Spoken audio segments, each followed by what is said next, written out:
हरियाणा के कैबिनेट मंत्री कंवरपाल गुर्जर ने जींद और कैथल में प्रिंसिपल पर लगे यौन शोषण के आरोपों पर जवाब दिया है। उन्होंने कहा कि ऐसे निकम्मे लोग समाज में होते हैं, हमारा काम है उन्हें सजा दिलाना। कैबिनेट मंत्री ने विकसित भारत संकल्प यात्रा को लेकर विपक्ष के सरकारी दुरुपयोग के सवाल पर भी अपनी प्रतिक्रिया जाहिर की। रिपोर्ट देखिए।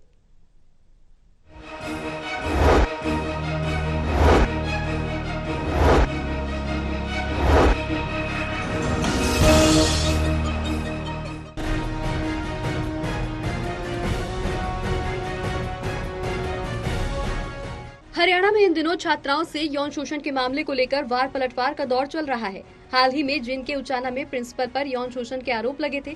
इसके बाद शिक्षा विभाग ने कड़ा एक्शन लेते हुए उसे बर्खास्त कर दिया था। अभी ये मामला पूरी तरह से शांत भी नहीं हुआ था कि कैथल में भी कुछ छात्राएं प्रिंसिपल के खिलाफ खड़ी हो गई हैं। उन्होंने कैथल के प्रिंसिपल पर यौन शोषण के आरोप लगाए हैं। पुलिस ने इस मामले में उन्हें गिरफ्तार भी कर लिया है और सस्पेंड भी कर दिया गया है। वहीं हरियाणा के शिक्षा मंत्री कंवरपाल गुर्जर ने कहा कि ऐसे निकम्मे लोग समाज में होते हैं, हमारा काम है उन्हें सजा दिलाना, जो उन्हें मिल भी गई है।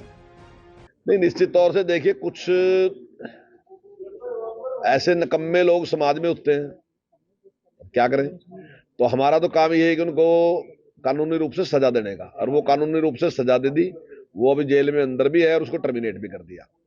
तो किसी को भी ऐसे किसी भी असामाजिक तत्व को जो इस प्रकार का काम करेगा, सरकार के पद पे रहते हैं, तो उसको बिल्कुल भी नहीं बख्शा जाएगा। सख्त से सख्त कार्रवाई करी जाएगी उसके खिलाफ। बीजेपी की विकसित संकल्प भारत यात्रा को लेकर विपक्ष के सरकारी मशीनरी के दुरुपयोग के सवालों पर कैबिनेट मंत्री कंवरपाल गुर्जर ने पलटवार करते हुए कहा कि विपक्ष की ये बात तब साबित होती अगर हम इसका इस्तेमाल अपने लिए करते। ये सब जनता के लिए हो रहा है और उनकी समस्याओं का समाधान भी हो रहा है। कंवरपाल गुर्जर ने कहा कि विकसित भारत संकल्प यात्रा के दौरान बहुत से लोगों की समस्याओं का मौके पर ही समाधान किया जा रहा है।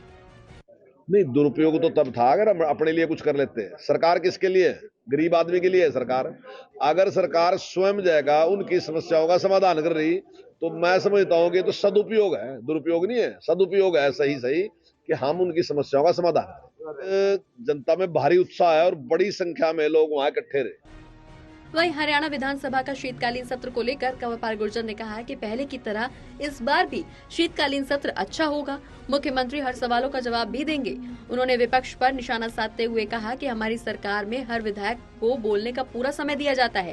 पहले की सरकारों के मुकाबले हमने सत्र की अवधि 1.5 गुना बढ़ाई है। पहले विधायकों को बोलने नहीं दिया जाता था, उन्हें बाहर निकाल दिया जाता था।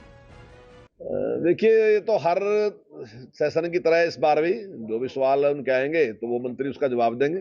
लेकिन उसके अलावा भी क्वेश्चन आवर जो होता है, उसके अलावा भी जो मुद्दे उठते हैं उनका भी माननीय मुख्यमंत्री जी हर बात का जवाब जब समाप्त करते हैं तो उसमें सारे में देते हैं।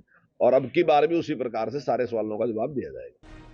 फिलहाल 15 दिसंबर से हरियाणा विधानसभा का शीतकालीन सत्र शुरू होने जा रहा है, लेकिन इससे पहले ही बयानों के जरिए गर्माहट पैदा की जा रही है। ऐसे में देखना ये होगा कि जब सत्र शुरू होगा तब क्या माहौल रहता है। यमुनानगर से राहुल सहजवानी की रिपोर्ट।